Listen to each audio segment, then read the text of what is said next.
Olá, boa noite. Você já pensou em classificar os políticos em um ranking? Pois é, a ideia até que não é nada mal, né? E foi exatamente isso que um grupo de empreendedores fez. E para falar sobre este assunto, eu converso hoje com o diretor executivo do Ranking dos Políticos, Renato Dias. Boa noite, Renato. Bem-vindo. Boa noite, Roberta. Muito obrigado pelo convite. Que ideia foi essa de fazer um ranking dos políticos? O que é o ranking dos políticos? O ranking é uma plataforma que analisa e classifica a atuação de políticos como deputados federais e senadores. Então, o Legislativo Federal, que é um tipo de político que o brasileiro não conhecia tanto, pelo menos até as últimas eleições, né? Acho que agora as pessoas estão prestando mais atenção em quem votar para deputado e senador.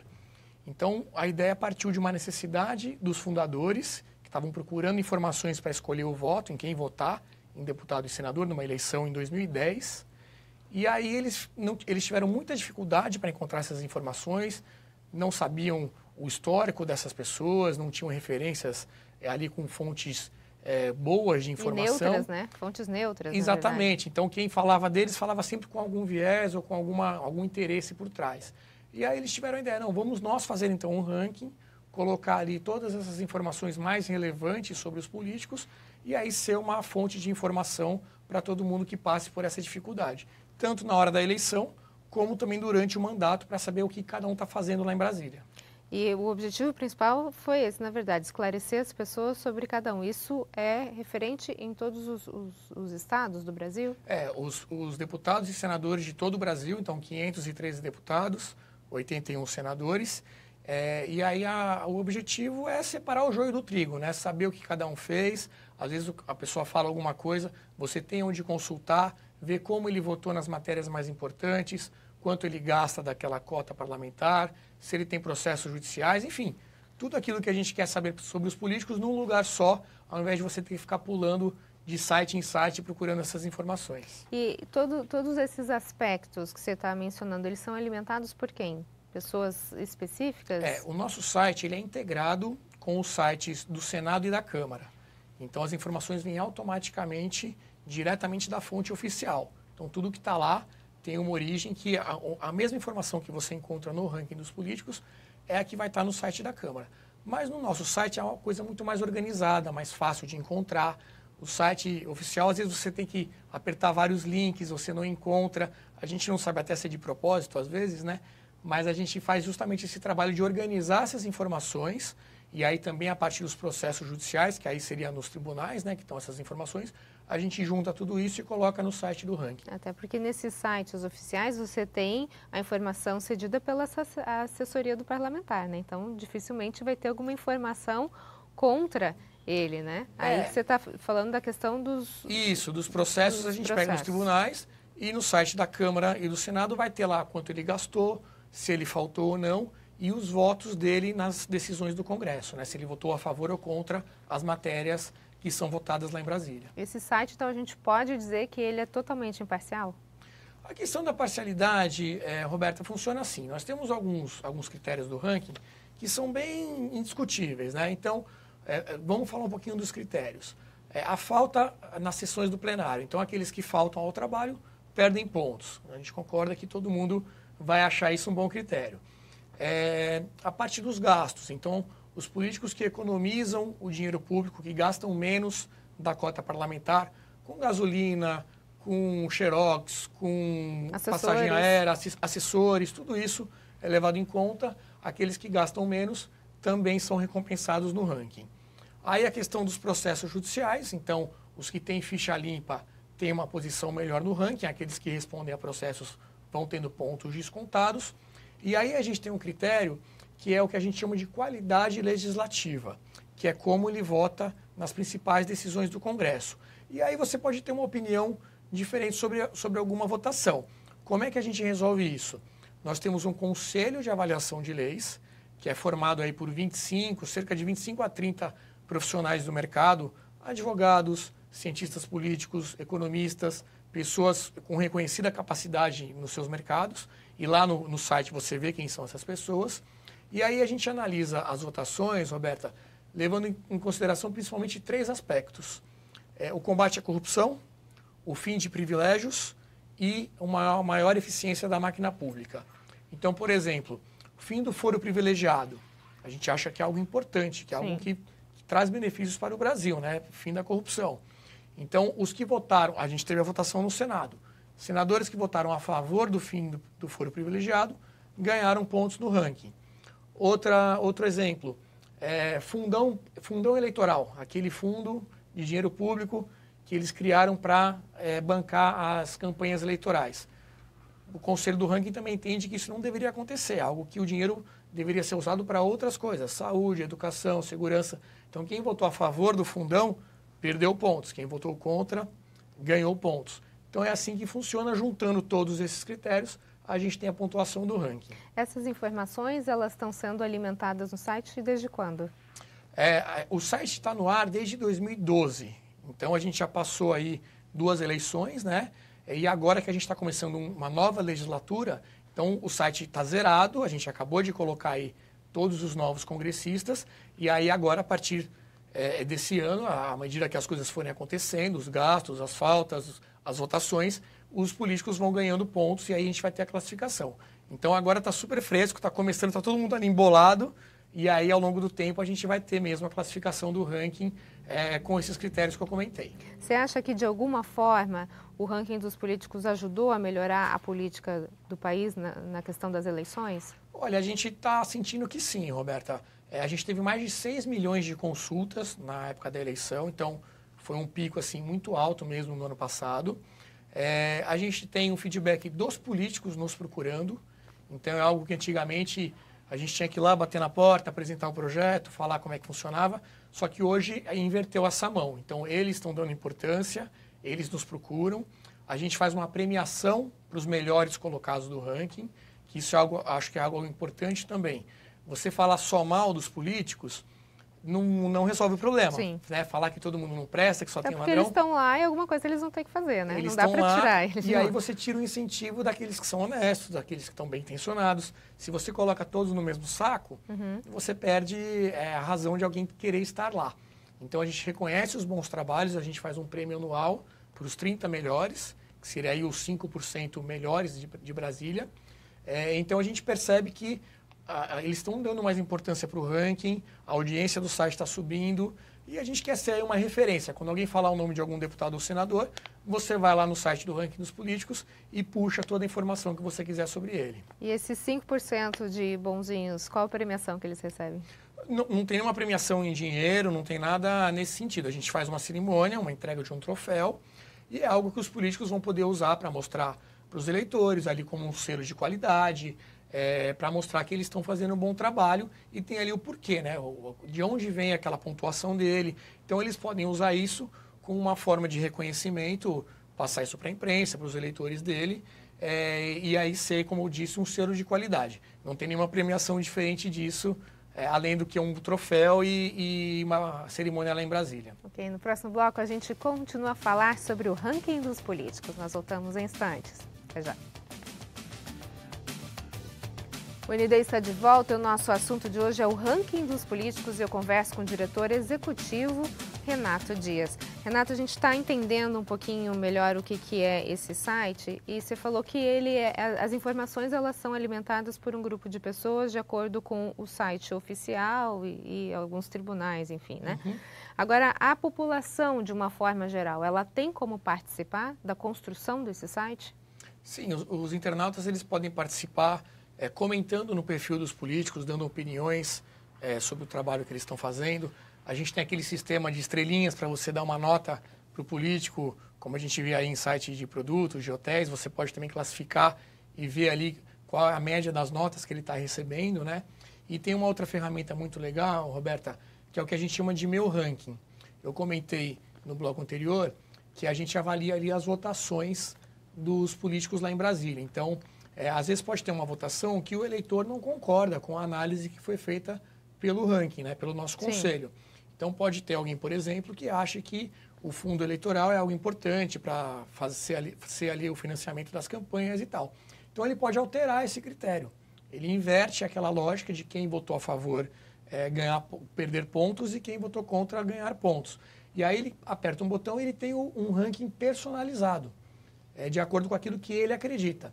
Isso vale para a reforma trabalhista. Mas aí só ele vê isso? Só ele vai ver isso. Ah, tá. Não fica Não publicado fica para todo mundo. Não fica público. É o que a gente chama ali de meu ranking. A gente tem um ranking oficial, que é baseado nas premissas do nosso conselho para esse quesito das votações, mas ele pode fazer um ranking pessoal, ele pode discordar de tudo, se ele quiser, ou de uma ou outra votação que ele pense diferente do que foi a conclusão do nosso conselho. Então, ali a gente vai ter reforma trabalhista, o impeachment, PEC do teto, todas essas votações importantes foram analisadas e agora, em 2019, a gente também vai ter muita coisa importante, né? Previdência, reformas tributárias, reforma política, todos esses grandes temas nacionais, com certeza, vão ser avaliados pelo ranking e você vai poder ver como cada político votou quando isso for a votação lá em Brasília. Quer dizer, você tem um ranking geral onde ele é público para todo mundo vê a classificação desses políticos. Agora, se eu quiser reconhecer um político que me representa, de acordo com o que é importante para mim, eu faço o meu ranking, é isso? Isso, você pode alterar, você customiza esse critério das votações. De acordo com o que é importante. De acordo com aquilo que você acredita. Então, a gente acredita, Roberta, que se não tivesse esse quesito, o ranking não teria muita validade. A gente vê só quem falta menos, quem gasta menos. A gente acha que isso é uma obrigação, né? E quem é honesto, são obrigações de cada um. Então, para você realmente diferenciar um do outro, a gente tem que ter essas grandes decisões do Congresso que afetam a nossa vida. Citando um caso aqui, a gente fez até um teste, né? Se tirasse isso daí, o Tiririca ficaria em primeiro lugar. Nada contra o Tiririca, ele tem seus eleitores, ele é honesto, ele não falta e ele gasta pouco. Mas a gente acha que não seria algo tão útil do que a gente incluir esse quesito das votações, que ainda mais no momento em que o Brasil está passando, que precisa tanta coisa ser feita para diminuir a burocracia, melhorar o ambiente de negócios, você poder ter mais empreendedorismo, você ter um Estado que não seja tão intervencionista na vida das pessoas. Então a gente coloca esse critério e a pessoa pode fazer ali o seu próprio ranking se ela discordar de uma ou outra votação ou até de todas, se ela preferir. Agora, a interferência dos internautas, ela é em relação aos quesitos, né? Por exemplo, a pessoa ela pode fazer algum comentário em relação ao político? E aí eu te pergunto o seguinte, porque daí não fica uma coisa muito, entre aspas, certa. Por quê? Porque a gente pode ter alguns partidos políticos agindo de má fé. Ah, vou falar a favor ou vou falar contra, vou derrubar esse? Sim. Enfim, como distinguir isso? Isso pode acontecer, a gente pode ter aí os exércitos, né, da internet. Sim, e a gente sabe que funciona assim, né? A gente sabe que existem e que atuam, mas quando alguém faz um comentário, ou mesmo na questão das estrelinhas, isso não afeta a colocação do político. Então, você pode até mobilizar muita gente para ir lá, ficar falando bem ou falando mal, isso não vai interferir na posição que ele está no ranking. Dele, É algo só para as outras pessoas poderem ver e avaliarem, darem sua opinião, ter uma interatividade. Então, a gente abre esse espaço até para o político poder ter acesso a essas informações também, ele ver como é que o público está reagindo, mas isso não vai afetar na colocação dele do ranking, entendeu? Vocês têm algum sistema de combate a fake news nesse sentido? A gente pode fazer a moderação desses comentários, né? E quando a gente percebe que tem algo ali que está orquestrado, ou que tem alguma perseguição, ou alguma mentira, alguma fake news ali que está sendo colocada, a gente apaga, a gente faz essa moderação para evitar esses excessos, porque não é justo que seja um espaço para esse tipo de coisa, né? Agora, Renato, por que um time de empreendedores resolveu fazer um ranking político? Isso que é o mais legal, Roberta. É algo totalmente apartidário, sem fins lucrativos, é só dinheiro do bolso deles mesmo. E eles queriam fazer algo para ajudar a população. A gente tem muitas iniciativas aí de filantropia, de projetos sociais que são feitos também com esse objetivo. Essa foi a forma que eles encontraram de fazer um projeto para dar um retorno para a sociedade, para ajudar as outras pessoas. E aí o que acontece? Se a gente consegue influenciar de uma forma positiva para que os bons políticos sejam reeleitos, os maus políticos saiam da política. A gente teve nessa eleição muitos figurões, por exemplo, que não foram reeleitos, né? Principalmente no Senado. Se a gente de alguma forma consegue contribuir para isso, o retorno para a sociedade como um todo, ele é imensurável, ele é muito grande. Às vezes é muito mais proveitoso como retorno aí de uma filantropia, uma lei boa que seja aprovada ou uma ruim que seja revogada, do que um projeto específico para você fazer para um grupo pequeno de pessoas, que tem o seu valor também, é claro, sem diminuir isso. Mas se a gente consegue, a partir de Brasília, trazer essa coisa, essa melhoria dos serviços públicos, essa consciência da classe política, é a forma que eles encontraram de trazer um retorno para a sociedade. Então, esse é o objetivo, nada mais do que isso. A gente não tem receita de nada, só mesmo doações voluntárias dos fundadores e de outras pessoas que gostam do nosso projeto. Ok, no próximo bloco a gente continua a falar sobre o ranking dos políticos. Nós voltamos já já. O ND está de volta. O nosso assunto de hoje é o ranking dos políticos e eu converso com o diretor executivo, Renato Dias. Renato, a gente está falando sobre esse projeto que foi criado e que, de certa forma, ele tem mudado a visão das pessoas em relação à política. O Luciano Souza, um telespectador, quer saber se esse resultado, o resultado das eleições, ele foi de acordo com o ranking mesmo, com o que estava proposto pelo ranking? Olha, a gente teve uma métrica muito legal que é a seguinte. Entre os melhores colocados do ranking, a taxa de reeleição foi 50% maior do que no Congresso como um todo.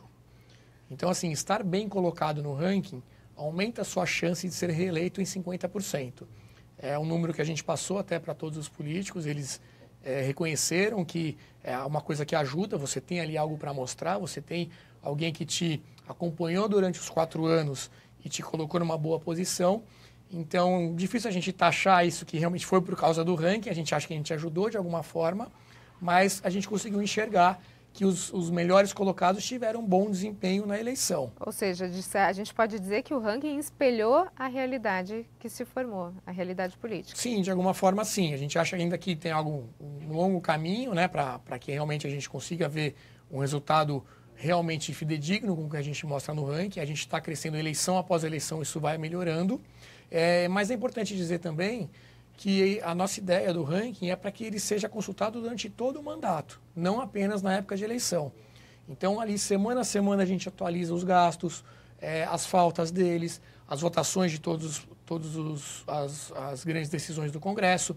Então, todos esses critérios, eles são atualizados constantemente.